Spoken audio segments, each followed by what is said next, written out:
Today, we're going to talk about men who batter, and we're going to answer some of the questions we might ask ourselves.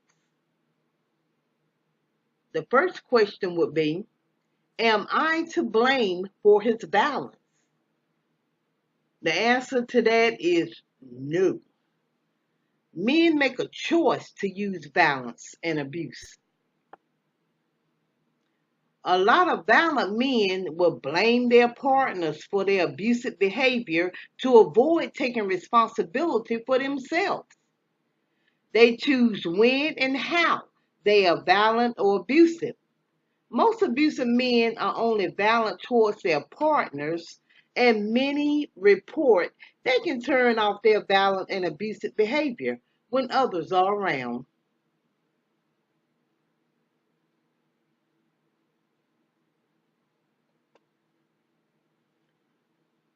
Second question, does he just lose control? Well, the answer to that is no. Abusers choose who to hurt, when to hurt, and how to hurt to accomplish their ends.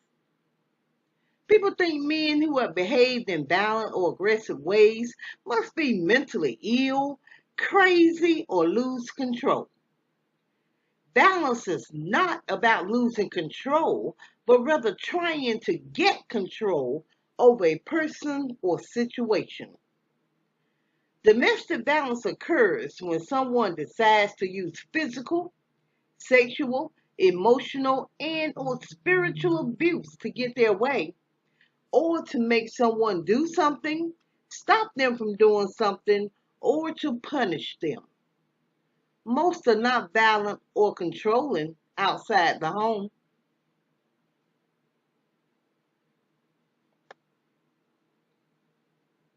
This third question, what if he's sorry? Most abusers are sorry about their violence afterwards.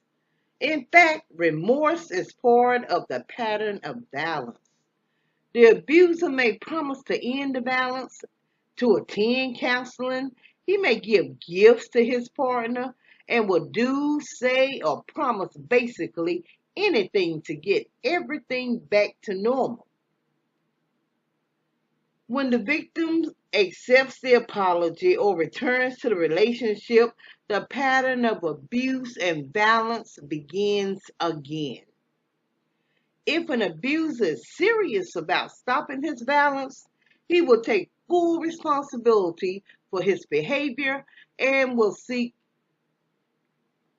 professional help working on changing his behavior.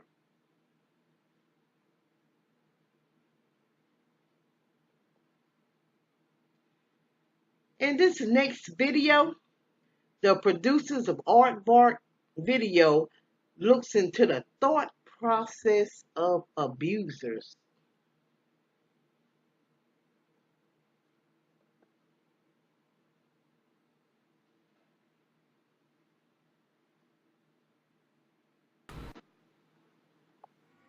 There are many different reasons why someone might be an abuser. A lot of the times going back to their family structure.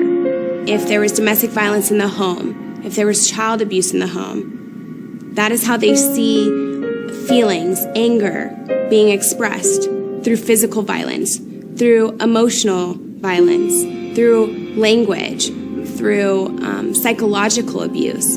It's how they have power and control over someone. A lot of the times if animals are involved, animal abuse is a very early sign of abusive behaviors, abusive tendencies.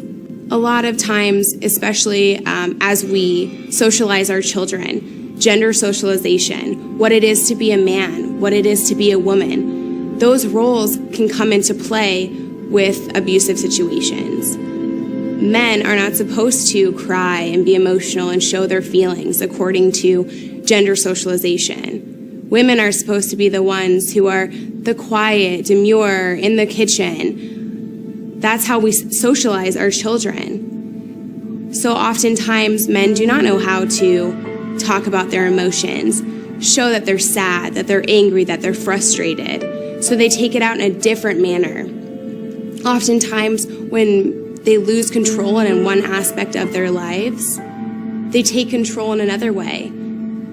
So many times if they lose a job or if something doesn't go right, there's a high stress level, then they want to regain that power and control. And oftentimes it's by the person that they love the most. Learning how to express emotions in a safe, free way is a very important factor in stopping abuse.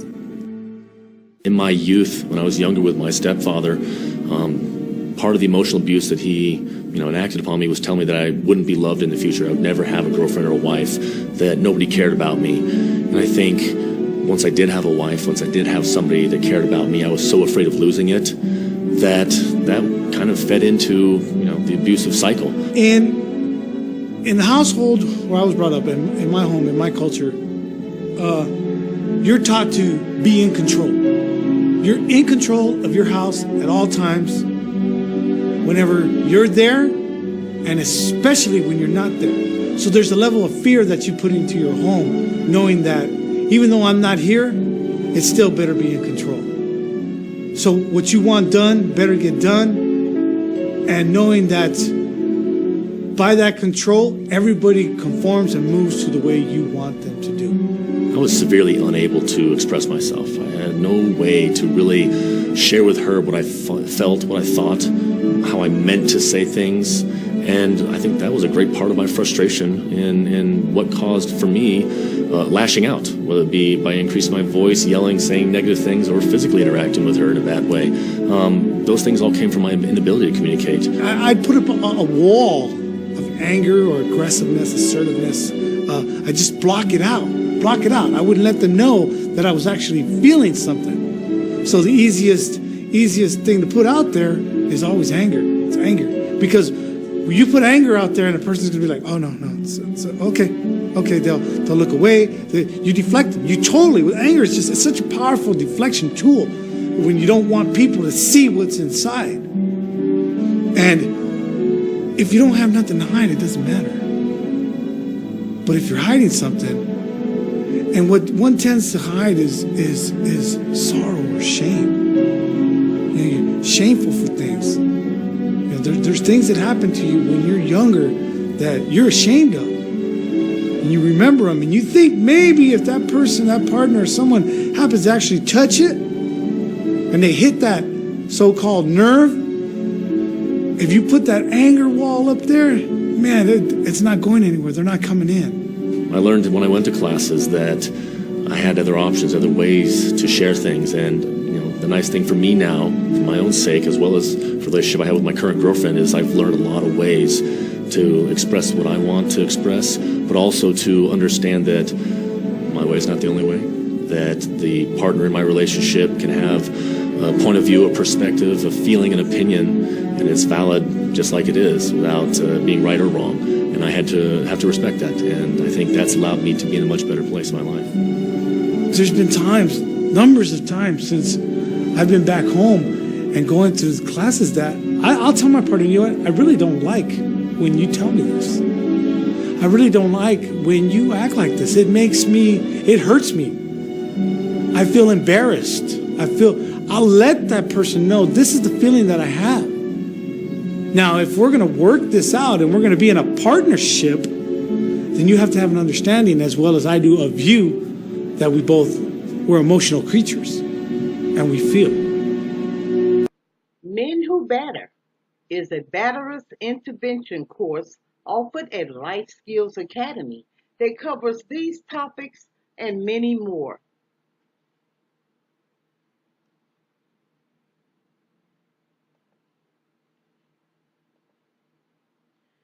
If you need help in these areas, the education and prevention programs at Life Skills Academy can help. Go to lindamcqueen.org. The page will open up to Life Skills Academy. Again, go to lindamcqueen.org. Once you're there, the page will open up to Life Skills Academy.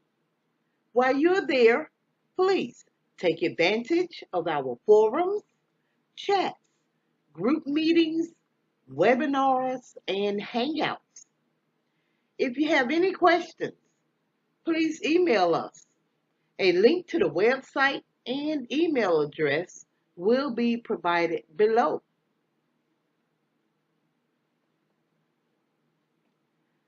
A certificate of completion will be issued upon completion of courses taken with Life Skills Academy. Life Skills Academy provides a platform for you to voice your issues. There you can share stories, heal wounds, and take back your lives. Create your own group in the forum today. Go to lindamcqueen.org.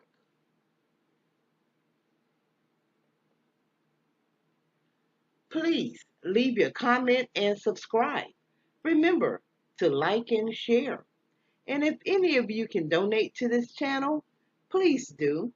Go to lindamcqueen.org to make your donation. Thank you.